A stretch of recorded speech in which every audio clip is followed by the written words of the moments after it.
What is up, everyone? It is Shadowstorm Gaming, and today I'm here with a brand new video, and I'm going to be talking to you all about building your very first gaming PC. I'm currently recording on mine, and let me tell you, the experience was a rather wild ride.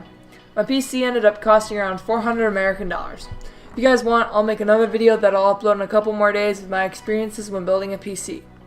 The first thing that you need to know are the necessary components for building a PC. The components that you need are a CPU cooler, a motherboard, memory, storage, a GPU, a case, a power supply, and an operating system. Now, this may sound like a lot of components and money, but in all reality, it's really not that much. In the description below, I'll link my build, but I have one major change to it that is absolutely necessary. Replace that R7240 graphics card with something much more powerful. The chipset's really not strong enough for gaming. I really like the NVIDIA GeForce GTX 1050 Ti. It's strong, reliable, and has decent gaming performance. The case that I use is custom, so I have included a standard deep cool tesseract because I really like the way that case looks. When building any computer, the first component that you need is the CPU. Now, a lot of gamers will always tell you that you need to buy really expensive CPUs like the Intel i7. While the i7 is amazing, it is definitely not necessary. When buying a CPU, there are a couple numbers that you will want to look at. The first number is the clock speed, which is usually measured in gigahertz.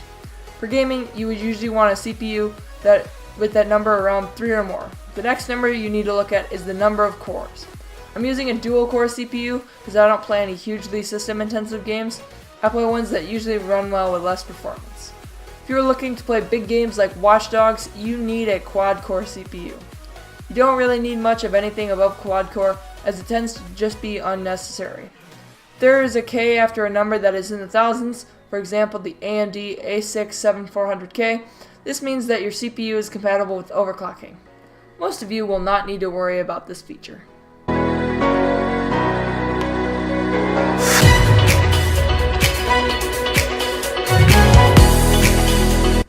The next thing that you need is a CPU cooler. This part cools the CPU as the name states. This is a very important part because without it your system is just going to crash. Most CPUs come with a cooler, and while this gets the job done, you won't be overclocking at all. If you don't care about overclocking, you can just use a stock CPU cooler, and this is the method that I use.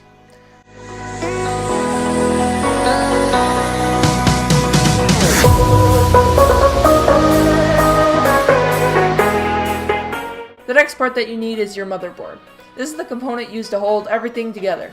The motherboard needs to be compatible with everything else that you buy. Motherboards also come in lots of different sizes. I recommend the micro ATX size for users who are only going to be using one graphics card. If you're building a smaller build, you'll need the mini ITX, and if you're building that gaming monster with multiple GPUs, you'll need the ATX form factor. Motherboards also come with letters, which are usually before their name. The most common two are Z and H. Z motherboards often cost more and are better for overclocking. H motherboards are more default and oftentimes don't support overclocking at all. Z motherboards are usually only an ATX form factor, so I recommend not getting one unless you are building that gaming monster. Motherboards can also come with built-in Wi-Fi, and these are usually the mini ITX or ATX boards. I recommend using an Ethernet cable because they're much faster than Wi-Fi, and their signal does not get better or worse based on where you are in your house.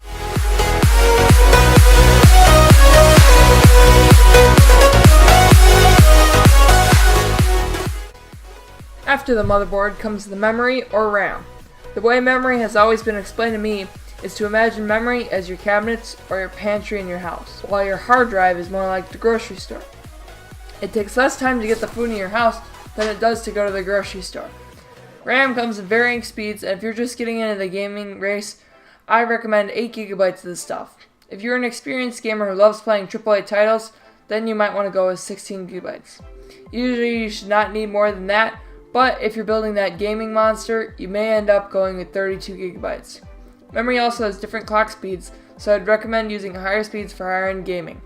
You can end up going anywhere from 1066 to 4266, but as you go higher in speed, so does the price tag.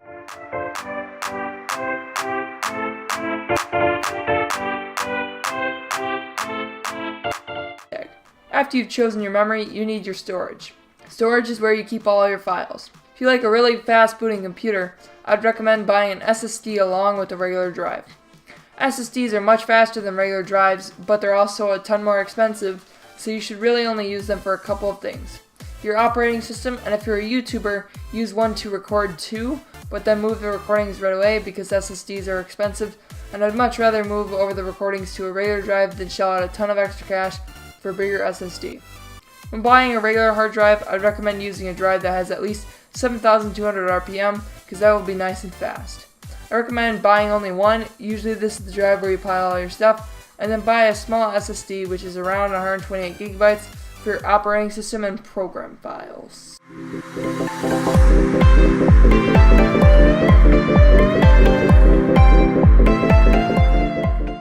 The next part, the GPU, is probably the most important part for gaming.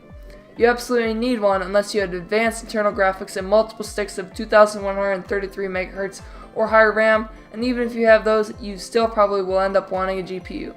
The GPU is responsible for making everything that you see possible. For gaming, you want a GPU that has at least 4 GB of memory and a core clock of around 1.3 MHz or greater. A great example of one of these cards is the MSI GeForce GTX 1050 Ti. Please do not use the Radeon R7240. I bought one for $15 because I didn't do any research and the price tag really appealed to me. Usually your GPU takes up most of your budget, so don't be like me and spend $15. Some GPUs will require external power, which I don't like much because it's just another annoying cable that you have to plug in.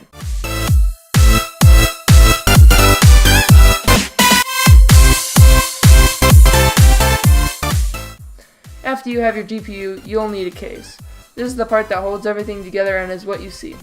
I really like the Deepcool Tesseract because it looks absolutely amazing with its side panel, and its price tag is hard to beat. The case is the part where you really have the most customization, as long as it'll fit your motherboard.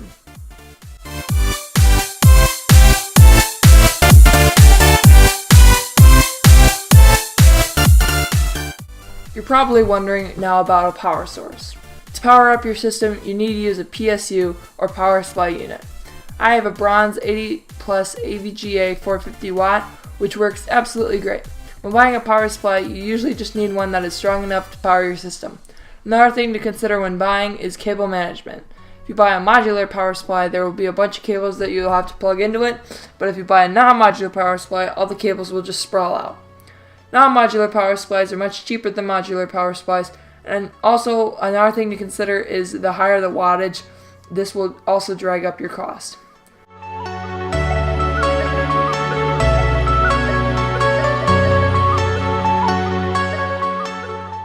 The last thing that you need is an operating system. There are two operating systems that you could possibly use, which are Linux and Windows. Linux is much better for building a server because their server system is just genius. However, when you're building a gaming PC, you'll want Windows even though it costs money. Pretty much all video games are compatible with Windows, and you can even play your Xbox games. When buying Windows, there are 3 versions to choose from, which are Windows 7, 8, and 10. I would not recommend Windows 7 because it is old and will not be supported as long as Windows 8 and 10 will. That is it for this video on building a gaming PC. I'll leave a few helpful links down for you in the description. I hope you all enjoyed. If you did, remember to smack that like button and subscribe for more content. See you next time. I'm in love with the cocoa. I got it for the low, low.